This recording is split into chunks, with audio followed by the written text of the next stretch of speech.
Hey guys, welcome to Surf and Show. I'm Noel Salas and today is episode 1 of our How to Surf Better tutorials and the topic, Frontside Floaters. This is going to be fun. Sit back, get your favorite drink, enjoy the show.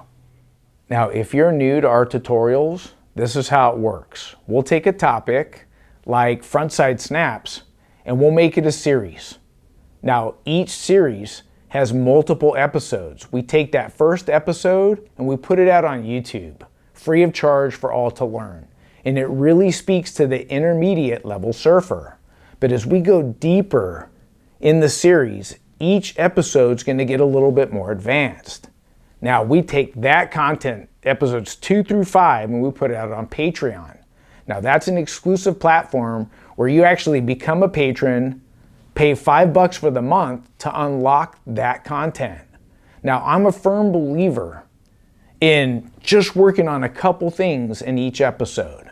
So when you're out surfing, we want to work on proper technique and body mechanics. I also like to have practical application. So getting on a Carver surf skate to ingrain those good habits so that way when you're out surfing, it becomes more natural. All right, enough about that. Let's have a look at a couple waves and see what we're working on in this episode. Now this first little wave, it's kind of crumbly and mushy, so I'm going to float over this first section, try and keep my speed up and get down the line to try and get back to some open face. Let's look at it again. Now as I begin to pump to get down the line, I'm staying on the top third of the wave to maximize speed. When I hit this first floater, our focus here is on my trailing arm. That's this arm here. You see how it's in front of me? Just by moving that arm in front of me, it helps me to get nice and low so I'm compressed as my shoulder and my knee are close together. And this arm going forward is going to shift my weight forward to my front leg and help me to maximize speed and projection over that section right there. Now I'm coming into the second one. Let's look at my trailing arm again, still in front of me. That's going to always help me project down the line and try and get back to some open face. Now this wave starts out a little slow, kind of goes flat. Now I'm going to use this section to float over right here, right into a bottom turn. Nice little snap. Let's slow it down and look at it again. Now this wave starts out a little bit slower, so I'm waiting for it to set up. Now I'm going to use the lip. I'm going to float over it and project, but I still want to focus on my posture. My trailing arm's coming forward. That's going to shift my weight forward to my front leg so I can maximize speed and projection over the section to come right into a toe side bottom turn, right into a nice little snap. So I'm utilizing the lip on that floater to get me around that first section and get a couple extra turns on some open face. Now this wave's fast. I'm going to float over the first section, then I'm going to float over the second section, but I lose it on the third floater. Let's slow it down and look at it again and see why. Now this first floater, I want to focus on the trailing arm coming forward to maximize projection. Let's look at it closely. You can see this trailing arm's forward. My knee and my shoulder are close together. My weight is shifted forward to maximize speed down the line. The other thing I want to point out is my shoulders are open to being down the line. So these things really help to get me down the line with maximum speed. Let's see it again on the second floater. Where's my trailing arm? It's forward, giving me nice speed and projection. Now let's see what I did wrong on the third floater. Coming up, watch the trailing arm. It's behind me. Do you see how it's back here? Now that's pulling me up off my center. I'm losing my balance and I'm completely out of control and I lose it. So it's important to keep that trailing arm forward to maximize projection and finish out strong. Now that we've seen a few waves, I want to remind you guys that the wall behind me is my wave. And as I start to talk about floaters, it reminds me of when I first started surfing and I could get down the line and start to do cutbacks. Floaters were actually a maneuver for me that I was always working on. I never really put 2 and 2 together in the beginning, that it was more or less a maneuver I would use to get down the line and utilize the wave to my advantage. I want to talk about the first wave we looked at. It was a smaller wave. It had a little bit of texture on it. It was kind of a weaker, mushier wave. And what I want to focus on with floaters in the first wave is that I was taking off on this wave to generate speed. I was staying on the top third of the wave when I was pumping. I'm like extending and compressing going down to generate that speed. then the lip starts to break.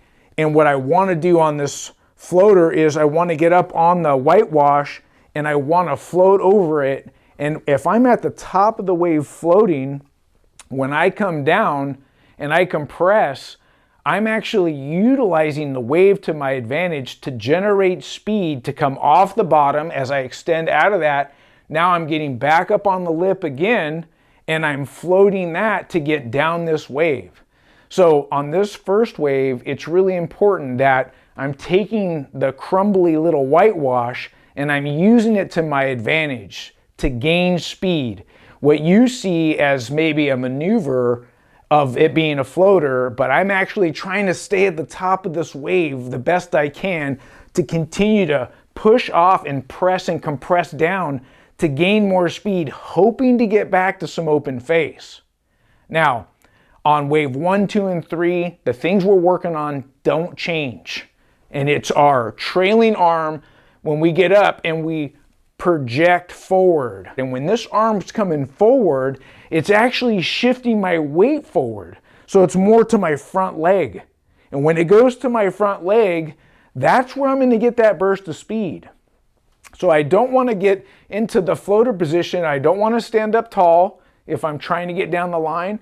And I don't want my trailing arm to be going back. This is going to pull me off my center. So it's really important. Trailing arm forward, project, shifts our weight forward. It's going to maximize speed down the line. Now I want to talk about wave 2. The wave kind of went flat. This happens a lot at beach breaks. Is that the lip's coming over right here and I see that there's wave on the other side of that section. So I came into the lip real shallow, right? I didn't make a deep bottom turn. I kind of came in diagonal. And what I want to do is I want to come off that lip and I want to project with the trailing arm. It opens the shoulders, and when I come down, I'm going to gain speed. And because I look down, I can go right into a nice toe side bottom turn and hit my maneuver. So this wasn't float over section. I'm actually projecting off the lip to come around and stay right in the pocket. Now on wave 3, it was a little bit bigger and I was actually floating over sections to keep up with the wave. And you'll see that I still came in shallow, so kind of diagonal.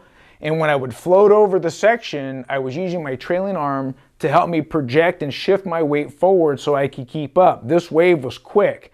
And on floater number 2, everything looked the same as floater number 1. But when I got to the third floater, where I made a mistake is when I went up on top, I didn't use my trailing arm to project. I actually shifted my weight forward.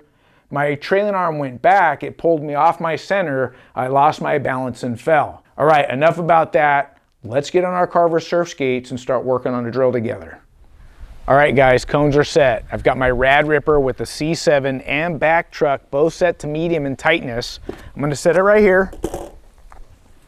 I'll be coming from down the street, hitting my rail-to-rail carving, and then when I come off this cone right here, this represents my shallow bottom turn. And when I come in here, these cones represent my floater.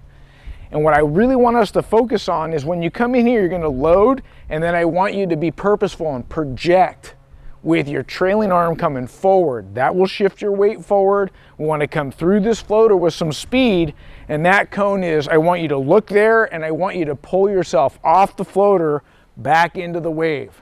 This is where we use our imagination. It's about proper technique and body mechanics to achieve what it is that we're looking for. And if we do it over and over and over again, we'll have good repetition and it'll be more natural when we're surfing.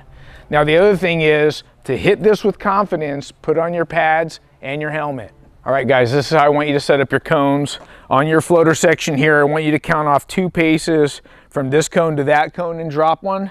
And then I want you to go 2 across from here to here and drop a cone. Once that floater section's set, I want to talk about the 2 end cones. And I want this to be relatively simple.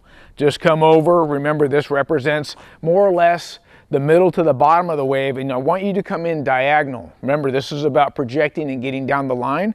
So once you see how that looks diagonal, not too steep of a bottom turn, just come around that and go in there. And then on this cone, I just want you to come over roughly, look at it. It's a little bit more diagonal, roughly the same line over here. Then drop that cone and you're set. All right, guys, I want you working for your own speed here. We're coming into this shallow bottom turn. I want you to project forward, come off. All right, get some speed, a little shallow bottom turn, project forward, bring it off. Coming into the little shallow bottom turn, project forward, hold it, pull yourself off. Let's really work on projecting, get nice and low here, project, get low, pull yourself off.